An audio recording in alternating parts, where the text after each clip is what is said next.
Hello my dear student, I hope you all are well.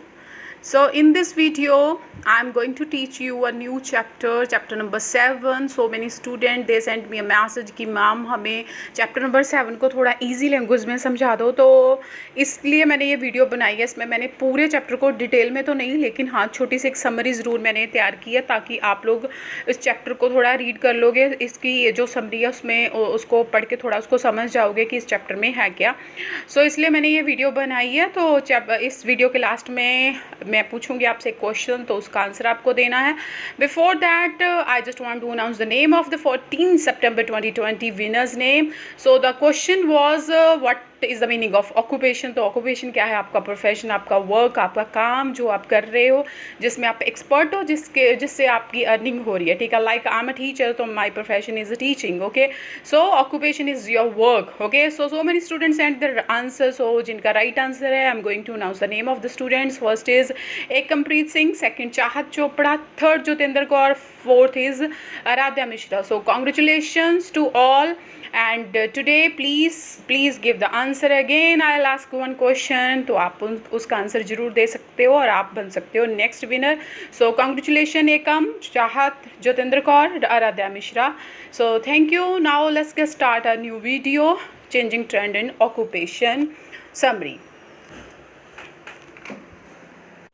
Dear student, आज हम start करने जा रहे हैं chapter changing trend in occupation, chapter number 7। तो इस चैप्टर में मैं आपको इस वीडियो में क्या बता रही हूँ, मैं आपको यहाँ पे इस चैप्टर को बहुत ही शॉर्ट में और इजी वे में एक्सप्लेन करने की कोशिश करूँगी, क्योंकि कल मुझे कुछ बच्चों का मैसेज आया था कि मैम हमें चैप्टर की समरी बता दो, है ना। तो मैं इस चैप्टर में आपको इस चैप्टर की समरी बताऊंगी, ज़्यादा डिटेल में नहीं, बट हाँ हर एक आस्पेक्ट को, हर पॉइंट को कवर करने की कोशिश करूंगी। ठीक है, तो जो चेंजिंग ट्रेंड इन ऑक्यूपेशन है, इस चैप्टर में हम डिफरेंट ऑक्यूपेशन के बारे में पढ़ेंगे कि कौन से ऑक्यूपेशन पहले थे और कौन से ऑक्यूपेशन अब हैं और कैसे कैसे चेंजेस आई हैं ऑक्यूपेशन में। ठीक है, सबसे पहले इसकी स्टार्टिंग जो होती है उसमें हम देख रहे हैं कि यहाँ पे बहरमपुर जो विलेज है उड़ीसा स्टेट में, उसकी एग्जांपल दी गई है। ठीक है, क्योंकि हर एक विलेज की एग्जांपल नहीं दे सकते ना, तो इसलिए एक एग्जांपल के तौर पे एक विलेज ले लिया। जैसे उड़ीसा स्टेट का बहरमपुर विलेज है, उसमें बताया गया है कि वहाँ पे बहुत लोग रहते हैं। कुछ लोग हैं जो एग्रीकल्चर पे और एनिमल हस्बेंड्री पे डिपेंड है, एनिमल को की टेक केयर करते हैं, मिल्क वगैरह उनका सेल करते हैं, जहाँ शीप वगैरह रखते हैं, है ना। मतलब जो भी जो उनको एनिमल से बेनिफिट होता है, ठीक है, उसको एनिमल हस्बेंड्री बोलते हैं कि एनिमल्स की टेक केयर करना, उनसे अपना जो है जो लाइफ सर्वाइव करना उनके सहारे, है ना। तो वो होता है जो एनिमल्स होते हैं उनके लिए कितने बेनिफिट होते हैं ना। जैसे आप देखो काउज हैं, जब फेलोज हैं, उनका दूध है वो सेल किया जाता है ना, तो उससे बेनिफिट होता है। तो एग्रीकल्चर का आपको पता ही, खेतों में काम करते हैं। ठीक है, तो ऐसे बहुत सारे लोग हैं, बट बहुत सारे लोग ऐसे भी हैं जो नॉन एग्रीकल्चर ऑक्यूपेशन में हैं। जैसे ब्लैक स्मिथ हो गए, कारपेंटर, पोर्टर हो गया, वीवर हो गए। ये वो लोग हैं जो खेतों में काम नहीं करते, एग्रीकल्चर जहाँ एनिमल हस्बेंड्री का काम नहीं करते, ये नॉन एग्रीकल्चर काम करते हैं जो कल्चर से रिलेटेड नहीं है। ठीक है जी। इसके अलावा और कुछ लोग हैं जो ब्यूटीफुल हैंडीक्राफ्ट का काम करते हैं, लाइक वो पपेट्स बनाते हैं, पपेट शो करते हैं, बास्केट बनाते हैं, मैट बनाते हैं, ठीक है, स्टोन कार्विंग करते हैं। ठीक है, और पटचित्रा, मास्क। जैसे पटचित्रा का आपको पता ही है कि पटचित्रा क्या होता है, एक पीस ऑफ क्लोथ होता है जिसके ऊपर पेंटिंग की जाती है ब्यूटीफुल। ठीक है, तो ये उड़ीसा में बड़ी फेमस है। ठीक है, तो ये सिर्फ एक इंट्रोडक्टरी पैरा है, इसमें कुछ ज़्यादा नहीं है, सिंपल आपको बताया गया है कि एक विलेज है, विलेज में ये ऑक्यूपेशन वाले नॉर्मली लोग आपको देखने में मिल जाएंगे। तो यहाँ पे एक विलेज की एग्जांपल देके उसके बारे में आपको थोड़ा सा डिटेल में बताया गया है। अब हम आते हैं ऑक्यूपेशन ऑफ विलेजर्स। ये सेकंड स्टैंजा में क्या बताया गया है, इसमें बताया गया है कि जो ज़्यादातर लोग हैं इंडिया में के वो विलेज में रहते हैं, और मोस्टली जो लोग हैं उनका काम है एग्रीकल्चर, और कुछ लोग हैं जो नॉन एग्रीकल्चर एक्टिविटी करते हैं। लेकिन अब क्या हो रहा है, अब पॉपुलेशन इंक्रीज़ हो रही है डे बाय डे, तो जो फार्मर है उनके पास जो लैंड है वो कम है। ठीक है, और जिसकी वजह से वो अपनी फैमिली की नीड को पूरा फुलफ़िल नहीं कर पा रहे। रीज़न क्या है? लो प्रोडक्टिविटी, लो अर्निंग। उनके पास स्मॉल लैंड ऑफ पीस है और उस लैंड ऑफ पीस से उनको इनकम बहुत कम होती है, प्रोडक्शन बहुत कम होता है, अर्निंग बहुत कम होती है, जिसकी वजह से उनको अपनी लाइफ में जो भी चीज़ें चाहिए, जो मतलब अपनी डेली यूज़ करने के लिए, जहाँ जो भी ज़िंदगी में हमें चीज़ों की ज़रूरत होती है, वो अपनी जो रिक्वायरमेंट्स हैं उसको फुलफ़िल नहीं कर पाती, है ना। इसलिए अब वो क्या कर रहे हैं, अब वो नॉन एग्रीकल्चर एक्टिविटीज़ में जा रहे हैं, ठीक है। तो मतलब वो सिटी जो है सिटी साइड को मूव कर रहे हैं, विलेज छोड़ के सिटी में आ रहे हैं किसी और काम को ट्राई करने के लिए। अब थर्ड स्टैंजा है migration of farmer to cities and town. अब जैसे फार्मर है, आपको पता चल गया लो प्रोडक्टिविटी है, लो इनकम है, जिसकी वजह से फार्मर जो है वो सिटीज़ में आ रहे हैं। लेकिन सिटीज़ में आने पर भी क्या प्रॉब्लम है, उनको यहाँ पे अच्छी जॉब नहीं मिल रही। रीज़न क्या है, लैक ऑफ स्किल। उनके पास अच्छे स्किल नहीं है, वो ज़्यादा पढ़े लिखे नहीं है, उनके पास स्किल्ड मतलब कुछ स्किल होना चाहिए ना, कोई काम करना आना चाहिए, या फिर उनके पास कोई अच्छी ट्रेनिंग नहीं उन्होंने की हुई, जिसकी वजह से उन्हें फैक्ट्री में या ऑफिस में जॉब नहीं मिल पाती, है ना। तो अब क्या है, अब उनको जॉब कहाँ मिलती है, जहाँ तो वो लेबर करते हैं, कोई कंस्ट्रक्शन वगैरह जहाँ पे होती है वहाँ पे लेबर काम कर लेते हैं, या फिर क्या है रिक्शा पुलर का काम कर लेते हैं, या फिर कहीं पे ढाबास वगैरह में बर्तन वगैरह धोने का काम, जहाँ है ना, ऐसे ऐसे छोटे मोटे काम जो जिसमें किसी स्किल की, किसी ट्रेनिंग की ज़रूरत नहीं है, वो उनको मिल जाते हैं।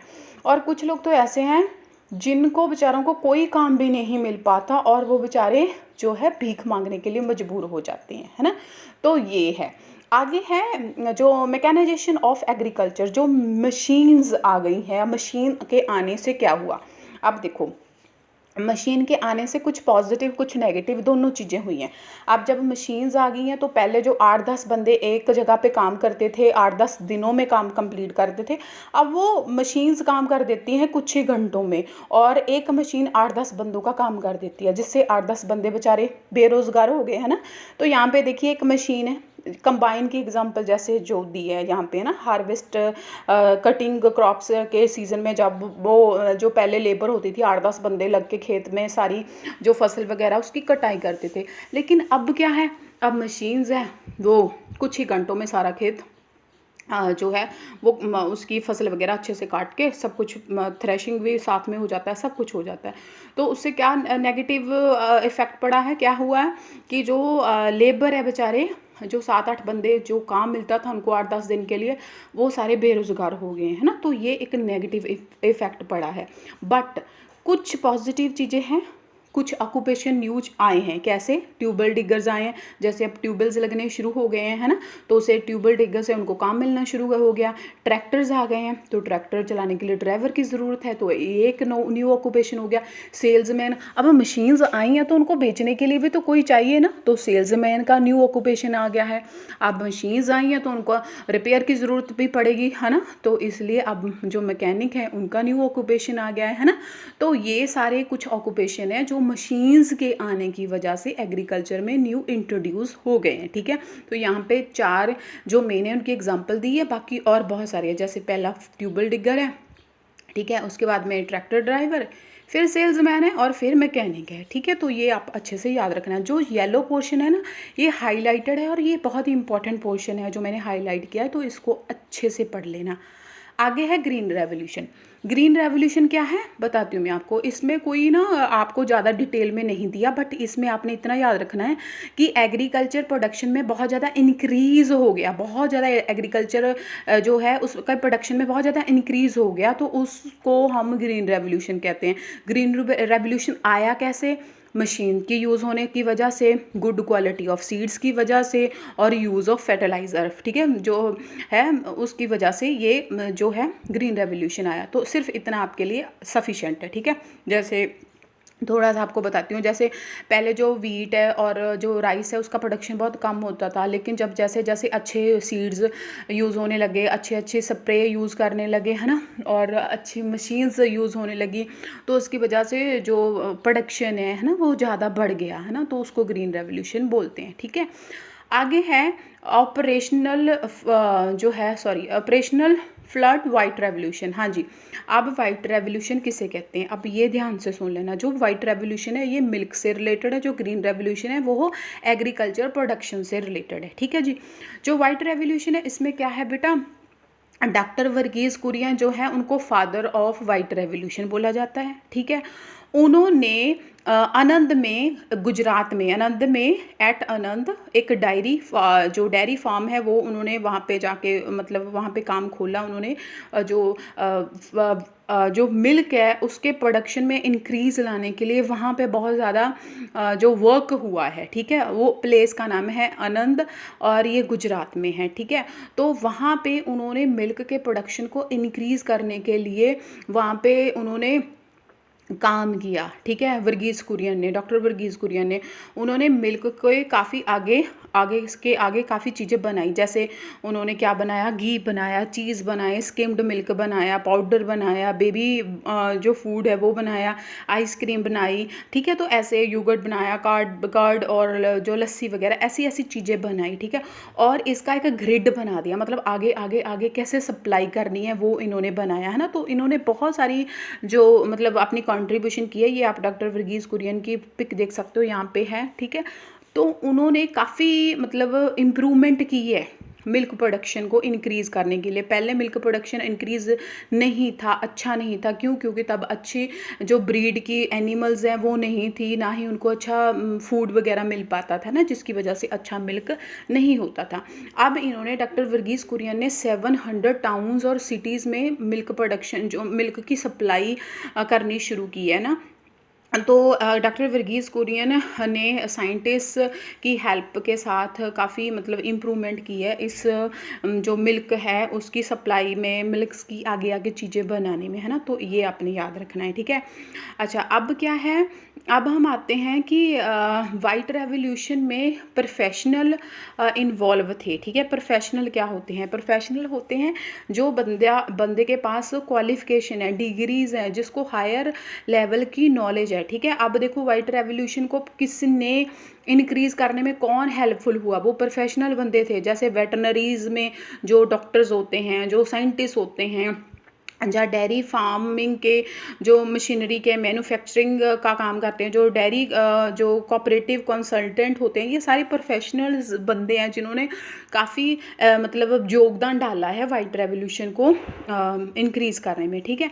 तो प्रोफेशनल में क्या आता है, जो बंदे ट्रेंड है, जिनके पास हायर क्वालिफिकेशन है, उनको बोलते हैं। नॉन प्रोफेशनल कौन से होते हैं, जो जैसे जिनका कोई ख़ास वो नहीं होता, जिनके पास कोई हायर क्वालिफ़िकेशन नहीं होती। जैसे आप बोलोगे, जैसे आप एक डेयरी फार्मर है तो वो उसको आप प्रोफेशनल नहीं बोल सकते ना, नॉन प्रोफेशनल में आ जाएगा।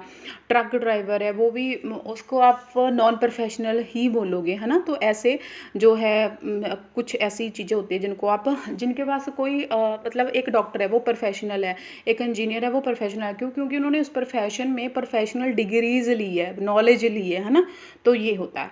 आगे आ गया कि वाइट रेवोल्यूशन जो है इसका अमूल का आपने देखा होगा, अभी भी हम जो मिल्क लेते हैं ना उसके ऊपर अमूल का ये बना होता है। तो ये ये डॉक्टर वर्गीज़ कुरियन ने ही जो सारा जो ये लेबलिंग वगैरह का इन्होंने इंट्रोड्यूस करवाया था, ठीक है। वाइट रेवोल्यूशन की जो अचीवमेंट है उसके बारे में ये मतलब ये अमूल का जो मीनिंग होता है ना वो ये होता है कि ये प्योर है, ठीक है, शुद्ध है।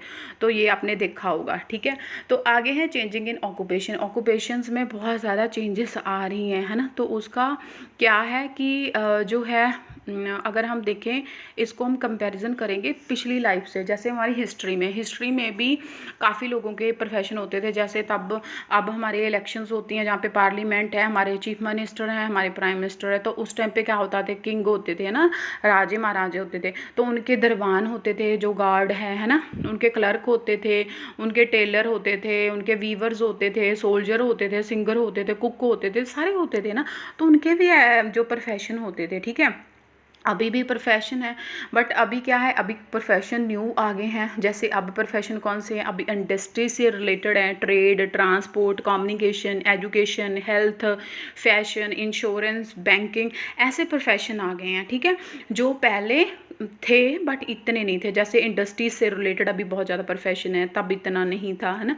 तो ये सब आ गए हैं, ठीक है। अब प्रोफेशंस में आपको पहले भी मैंने बताया तो रिपीट कर देते हैं। यहाँ पे जो इंजीनियर है, साइंटिस्ट है, डॉक्टर हैं, टीचर हैं, डिज़ाइनर हैं, आर्किटेक्ट हैं, फिल्म मेकर्स हैं, ठीक है, मार्केटिंग एक्सपर्ट हैं, ये सारे प्रोफेशनल हैं। नॉन प्रोफेशनल कौन से होते हैं? जो इतने ज़्यादा ट्रेंड नहीं होते, ठीक है। जैसे यहाँ पे मैंने आप देखो यहाँ पे 3 कैटेगरीज में डिवाइड किया है, स्किल्ड लेबर, सेमी स्किल्ड और अनस्किल्ड। स्किल्ड कौन से होते हैं? जिन्होंने थोड़ी बहुत ही ट्रेनिंग ली होती है, किसी से सीखा होता है, जैसे टेलर हो गए, कारपेंटर हो गए, प्लम्बर हो गए ना, थोड़ा बहुत सीख लेते हैं किसी से, उनको जानना पड़ता है कि हाँ जी, कि टेलर को पता मतलब पहले सीखना पड़ता है कि हाँ जी ये कपड़ा है, इसकी कटिंग ऐसे होगी, इसकी स्टिचिंग ऐसे होगी ना, ऐसे कारपेंटर और प्लम्बर को भी। जो सेमी स्किल्ड होते हैं वो होते हैं जैसे क्लीनर्स हो गया, वॉशरमैन हो गया, ठीक है। तो ये सेमी स्किल है, कुछ कुछ सीख लेते हैं, कुछ कुछ नॉर्मली भी कर लेते हैं। जो अनस्किल्ड होते हैं वो तो पता ही है, जैसे कंस्ट्रक्शन में जो है ब्रिक्स वगैरह पकड़ाना किसी को, तो इसमें तो किसी ट्रेनिंग की ज़रूरत ही नहीं है ना। कुल्लीज हो गए, रेलवे स्टेशन के आगे जो बैठे होते हैं, है ना, तो वो ये सारे अनस्किल्ड लेबर है, ठीक है। आगे है डिग्निटी ऑफ लेबर, जो काम है उसकी क्या डिग्निटी है, क्या पहचान है। देखो बेटा, आप एक बहुत अच्छी फैमिली को बिलोंग करते हो, आपके पापा डॉक्टर हैं, मम्मा टीचर है, चाचू इंजीनियर है, तो इसका मतलब ये नहीं है कि आप बहुत हाई की फैमिली को बिलोंग करते हो तो आप दूसरों की रिस्पेक्ट नहीं करोगे। नहीं, ऐसा नहीं है। काम तो काम है, चाहे आपके घर में कोई मेड आ रही है, चाहे कोई भी है, हमें सबकी रिस्पेक्ट करनी है। क्यों? क्योंकि हम सोसाइटी में रह रहे हैं और हमें सोसाइटी में सर्वाइव करने के लिए हमें हर एक की ज़रूरत होती है, ठीक है। तो हर एक बंदे का जो काम है वो बहुत अच्छा है, कोई काम सुपीरियर या इन्फीरियर नहीं होता, काम कभी कोई छोटा बड़ा नहीं होता, वर्क तो वर्क होता है। तो इसलिए हमारे father of nation Mahatma Gandhi ji हमेशा कहते थे कि हमें हर एक काम की जो है रिस्पेक्ट करनी चाहिए। काम तो क्या है, इट्स सेल्फ डिग्निटी, ये तो अपनी एक पहचान है, ठीक है। तो गांधी जी हमेशा क्या करते थे, गांधी जी खुद सारा काम अपना करते थे। आपने देखा है उनको, वो चरखा चलाते थे खुद, है ना, वो खादी तैयार करते थे और उसके कपड़े तैयार करते थे, ऐसे वो टॉयलेट क्लीनिंग खुद करते थे ना। तो ये सब उनका जो था उसूलों में था कि हमें सारे लोगों की, सारे ऑक्यूपेशंस वाले लोगों की रिस्पेक्ट करनी चाहिए, क्योंकि हर बंदा जो है वो बराबर है, ठीक है। यहाँ पे एक इंटेलेक्चुअल वर्क की एग्जांपल दी है। इंटेलेक्चुअल वर्क क्या होता है? All work is the same whether done with head, मतलब इंटेलेक्चुअल वर्क, और हैंड मैनुअल वर्क है। इंटेलेक्चुअल वर्क है जिसमें आपका ब्रेन ज़्यादा यूज़ होता है, ठीक है, और मैनुअल जिसमें आपके हैंड यूज़ होते हैं, ठीक है जी।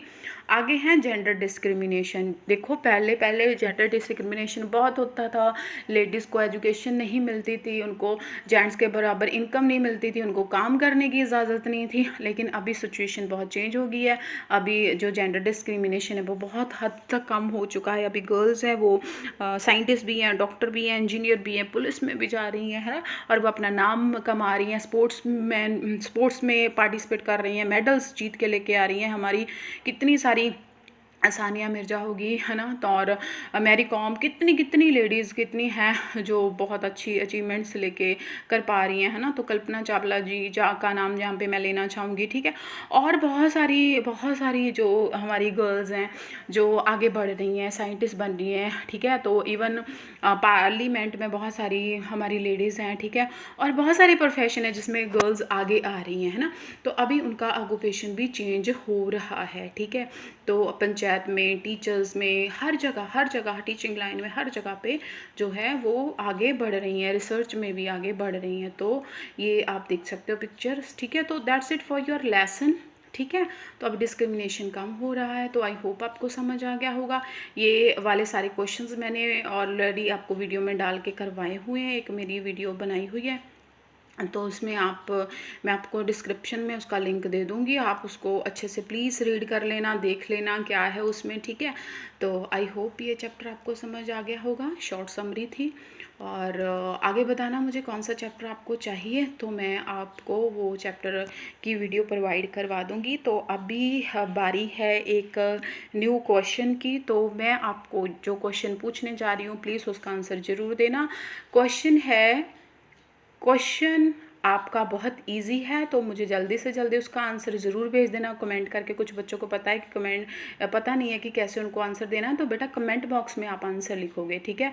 तो यहाँ पे मैं आपको पूछने वाली हूँ question, who is a father of nation, who is a father of nation, India से रिलेटेड क्वेश्चन है, तो आप उसका आंसर ज़रूर दोगे, ठीक है जी। So question is who is a father of nation. So thank you, all the best for exam, take care.